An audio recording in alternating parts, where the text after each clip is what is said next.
Hello, my name is Lewis, and today we're diving into the latest set announcement, Unfinity. Releasing in April 1st, 2022, this is the 5th unset in its history. Starting with Unglued in 1998, as well as Unhinged, Unstable, and the 2020 release of Unsanctioned. These sets usually seek to break the tradition of other Magic sets, drawing on the weirder mechanics, art, flavour text and more to add that creative flair and humour that the traditional cards don't have. Now the quick history lesson is out of the way, let's delve headfirst into those Unfinity spoilers. Let's immediately dive into the biggest hitters in this reveal, and that's the 10 Ravnica Shocklands getting the surprise reprint treatment. Here, however, compared to their normal frame on the left, these spoilers are showing the borderless galaxy art, which looks absolutely spectacular, with I think Sacred Foundry taking the title as my personal favourite. In his spoiler post, Mark Rosewater stated that the borderless Shocklands show up 1 out of every 24 booster packs in draft boosters, and 1 out of 24 in each of the 2 slots, traditional foil and galaxy foil, in the collector boosters. Plus, each draft booster and collector booster display comes with a box topper booster that includes a traditional foil borderless Shockland. The land party doesn't end there though, with the reveal of the planetary Spacek lands. As is traditional with the unsets, the lands are getting the fully pimped out special art treatment, having 2 chances to pull these in a pack. One in the traditional foil slot and the other in the Spacek land slot. For the final round of land-based spoilers, we have the orbital Spacek lands, which Maro said this time the art is from the vantage point of space. This treatment will show up in roughly 1 out of every 4 draft boosters, equating to around 24% of the time. The collector boosters will have 2 slots, 1 traditional foil and 1 galaxy foil, that the orbital Spacek lands will show up in roughly 24% of the time again. These art styles are absolutely incredible, and as with the previous unsets, will pay a costly price for people wanting to bling out their decks. Before we look into the other spoilers, make sure to smash that like button and subscribe to the channel for all things MTG. It's completely free to do, and it helps our channel grow and grow as we head towards 2,000 subscribers. The biggest news to come from the latest spoilers is that Unfinity are completely doing away with the silver border that has become a staple since 1998.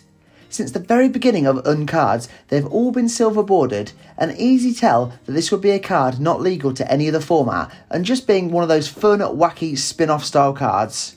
Using Sword of Dungeons and Dragons as an example, old Marky Rose said this card was a silver bordered card as A, it rolled a 20-sided die, B, it referenced a non-magic IP, which we do see a lot of now in Secret Lairs, and C, it made a token that was gold, a non-official magic colour.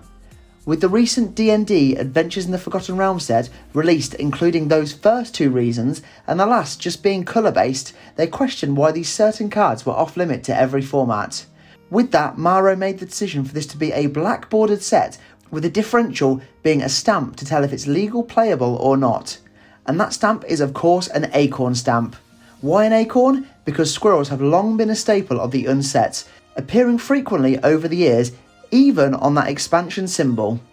When defining whether these cards fall into an acorn symbol, aka old silver bordered card, or regular black bordered use, they were decided by the following. Silver bordered cards were cards that don't work within the official rules, an element of cards matter that normal rules don't reference, flavour text as an example, cards that require interacting with people outside the game, cards that require a physical or vocal component, cards that reference a state external to the game, are they able to see something from their seat for instance, and cards with some effects that just don't feel right in normal games. And one of those spoiler cards getting the acorn treatment is the participation promo card Watergun Balloon Game. First released in Unhinged and also reprinted in Unsanctioned, this popular card says when it ETBs, each player puts a pop counter on 0. Whenever that player casts a spell, move that player's pop counter up 1. And whenever a player's pop counter hits 5, that player creates a 5/5 giant pink teddy bear creature token and resets all pop counters to 0. This understandably being not a fit for the regular game, as it is rather out of the box and wacky. I am looking forward to seeing more spoilers though, and with the release date of April 1st, I'm looking forward to seeing any potential April Fool's jokes that Wizards may have to offer. Now this card is worth reprinting for Unfinity, as it fits the theme Mark wanted when creating this set. He said, "The thing I was most passionate about was an idea I've been thinking about for years, a circus themed set. I'd pitched it a few times, but I was always told that the tone wasn't right for a Magic world. I was sure we were never going to do it, so much so that I used the theme for the top-down challenge for the third Great Designer Search. Dawn had her own thing she'd been dying to make, a retro science fiction set. She liked the circus idea, and I liked the retro science fiction idea, so we said, why not do both? He followed on by saying, as we started doing design, it quickly became apparent that there weren't enough circus tropes to fill a whole set, so we expanded to carnival tropes. When it was clear we still needed more, we expanded to amusement park tropes. When the dust settled, we had a giant park that fused circus, carnival and amusement park aspects. To add in the science fiction element, we made the whole park a series of interconnected flying spaceships that could move from planet to planet, much like a travelling circus or carnival. We dubbed the park Mario the Magnificent's Intergalactic Astratorium of Fun. So circling back to those Acorn cards, two we're seeing here linked to that circus extravaganza are Assembled Ensemble and Killer Cosplay. Assembled Ensemble is a clown robot bard that's power is equal to the number of robots you control, and whenever you cast a spell with an artifact creature in its art, create a 1/1 white clown robot artifact creature token. And Killer Cosplay says whenever it becomes attached to a creature, choose a creature card name with an identical mana cost. That creature becomes a copy of that card with a chosen name until Killer Cosplay becomes unattached from it. We also have two non-Acorn cards, or Eternal cards as they're called in the preview, in Saw in Half and the Space Family Goblinson. Saw in Half says destroy target creature. If that creature dies this way, its controller creates two tokens that are copies of that creature, except their base power and toughness are half of the copy creature, rounding up each time. And the Space Family Goblinson is a 1/1 Gruul Goblin Guest that has trample as long as you've rolled 3 or more dice this turn. And whenever you roll a die, put a 1/1 counter on the Space Family Goblinson. So two bright, humorous cards, but not falling into that usually silver-bordered restraint, as the Goblin family is based around that die roll mechanic that was so heavy in AFR, with both keeping that circus space theme that Unfinity is aiming for. Lastly, we have the reveal that there is not only the traditional draft booster box route, but also for the first time in Unterritory, there are collector booster boxes, which really is the norm with sets released these days.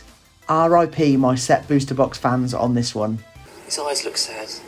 With all of those wild borderless shocks, this could be a collector box that's really popular amongst the MTG card collectors for this set. Smart choice there, Wizards.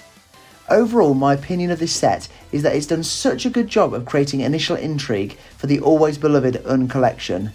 The art overall looks spectacular, again, especially in all of those lands, regular and shock, and as is a theme, I think circus science is a really cool unique twist on the always fun unset. I am though very reserved on the switch from silver border cards to that Acorn stamp, as I think it can easily cause confusion for regular and new players alike, and I don't think anyone would really have minded a set that's a mismatch of silver and black border cards. I would really be interested to know all of your thoughts and opinions on this, so please let me know in the comments down below. There we have it, that is the Unfinity spoiler video. Thanks for watching, and don't forget to smash that like button and subscribe to the channel for all things MTG. Check out our link tree in the description below for all of our social media and affiliate links. For now though, I am all tapped out, so I'll see you in the next video.